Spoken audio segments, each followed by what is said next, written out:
What's up guys, Bada Bing here, thank you for joining me. Another box of goodies has made its way to me from the guys at Armouries. I present to you the Tokyo Marui M&P9L gas blowback pistol. Thanks to Armouries for sending me this handgun for the review, and if you're sitting comfortably with a cup of the finest like I am, let's do this. The M&P9L is one of the most recent gas blowback releases by TM, and it's the third Smith & Wesson M&P variant they've added to their catalogue, and by the looks of things, they present it to us with tears of pride, judging by this excellently designed box. The presentation yet again is on point, and this M&P looks stunning. Along with the pistol and the magazine, we get quite a few little accessories on top of the regular kit that TM provide. The usual cleaning rod, BBs, dry fire pieces accompany the pistol. We're also given two additional rubberized grip back straps, small and large, to go with the medium presently installed on this handgun. Spare Smith & Wesson trademarked magazine baseplate and replaceable optics plate for the M&P slide. Yeah, that's right, optics. Following the same theme with every other TM pistol released in the past few years, the manual is found inside the foam in the lid. So, let's take a look at the pistol. The most visually distinctive aspect of the 9L when I first picked it up was the extended ported slide, which screams competition. Well, it is modelled after S&W's Performance Center 9L. I love it. Not only can you see the faux stainless outer barrel beneath the slide, but that outer barrel is also ported, so you can gaze deeper into its soul to find the inner barrel is finished in a sexy black colour, and not the typical brass sheen we're all used to. Nice. There's so much to look at on this pistol, but the fundamental addition to this handgun has to be the slide cutout for the micro red dot sight. TM have finally caught up with the current trend of having red dots on handguns, and in conjunction with this M&P, they've also released their very own micro red dot sight. The included mounting plate ensures you just need to purchase this pistol and the optic without the need of any additional adapters. One thing to take into consideration is the nozzle, which differs from the original M&P. This is designed to work around the cutout for the optic. The iron sights have also been swapped out from the standard set, seen on the original M&P. Here they have been elevated to ensure a perfect co-witness through an installed optic. They're very noticeable, and aligning the sights to take a shot is fast. The rear sight is contoured just right for your thumb and index finger to pinch onto. Nice touch. The good thing about owning the Blackhawk Omnivore X300 holster is that it can comfortably swallow the 9L without those tall sights becoming an issue. As you can see, there's plenty of room to allow the handgun to slide in effortlessly. On other holsters, this may be problematic.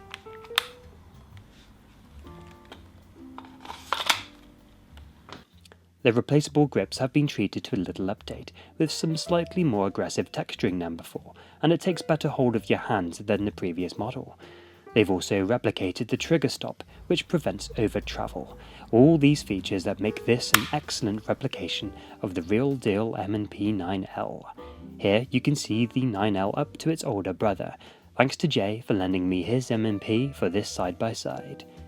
The build quality is great. It feels solid in the hand, while still being a lightweight platform that points exceptionally well.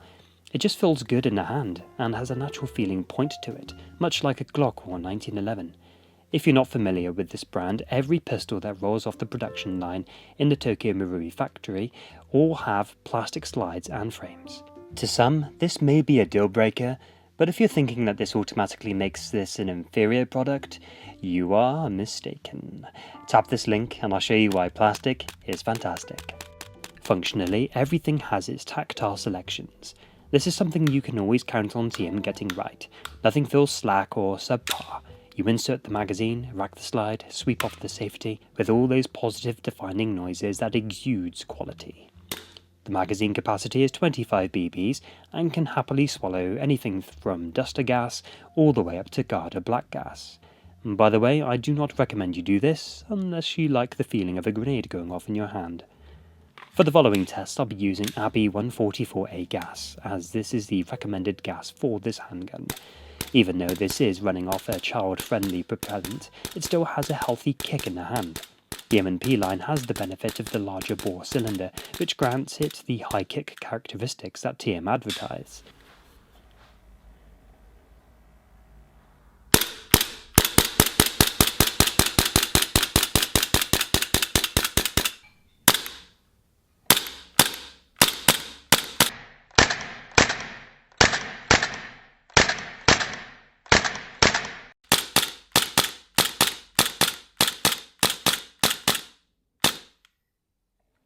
In my opinion, most TM pistols shoot the same, for the most part.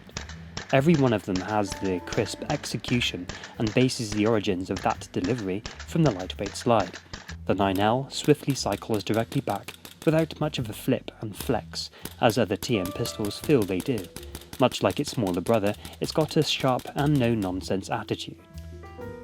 On 144A gas, it flows well and allows you plenty of capacity to dump a magazine all in one go without issue. The round count per gas fill is a respectable 70-ish shots before it is out. I won't be using anything more powerful within this M&P9L, however I do have my friend's standard M&P, and he has used this for years on propane. So here's what you can come to expect when using propane.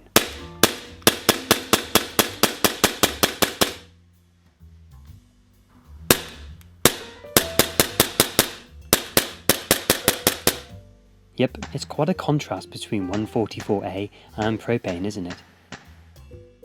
As usual, I will mention that the use of such fuels is entirely at the owner's risk, and retailers, third parties, and even myself will not be held accountable for any damage that can occur. Right then, now we've got the serious disclaimer out of the way, what's that trigger like? To be honest, it's very similar to the regular M&P. The difference comes in the form of that trigger stop, which prohibits the trigger from falling deeper into the travel. The take-up is unremarkable, and the wall feels spongy until it breaks. The reset arrives a few shades after backing off, and it announces itself with a healthy click. I'd say it isn't too bad.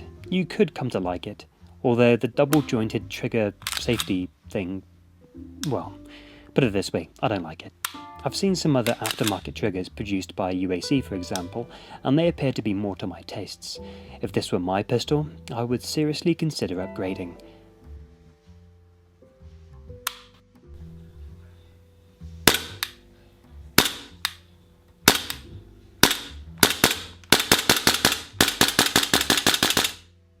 I test out the accuracy.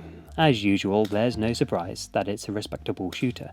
At 20 meters with 0.3 grain BBs, it places them all in a similar pattern as the previous Marui pistols I've reviewed before. I've never bothered upgrading the barrel or hop-up on my TM handguns, as they work just fine. In game, they don't leave me feeling inadequate or concerned in any way. As long as you've set the hop-up just right and using decent ammo, there's little else to go wrong. Unless you're a bad shot. In that case, it's all you, not the gun.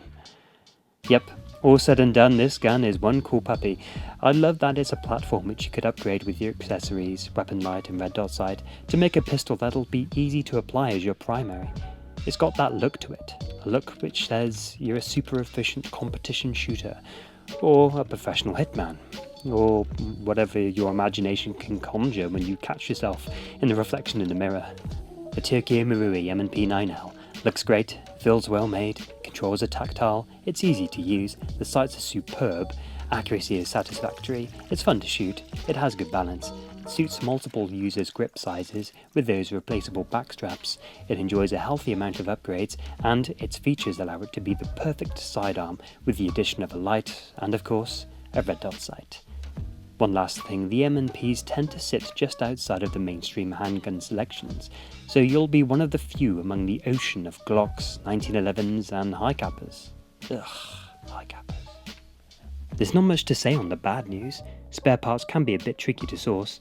The trigger isn't a favourite of mine. Some holsters or Kydex holsters may not accept those taller sights, although I can confirm it's perfectly partnered with the Blackhawk Omnivore. And lastly, I've mentioned in other TM videos, people may loathe the plastic build of these things and its recommended low power gas. If you do like the look of this pistol, but would still love to upgrade it with a metal slide, you're in luck. Nova produces an aluminium slide kit in the exact same 5-inch ported style with the RMR cut, and it's available now. This pistol oozes an air of prestige. One cannot look at it and be bored. Its modular capabilities, coupled with its long ported slide, separates itself from the crowd. If I was in the market for an obscure, underground pistol, I think this would be it. It'll give you what you need, and look great as you pause to readjust your tie after shooting. Thanks for watching the video, my friends. I hope you've enjoyed it. If you did, why not hit the like, and if you haven't done so already, subscribe and show your support for little old me. Big thanks to Wolf Armouries for sending me this pistol to review.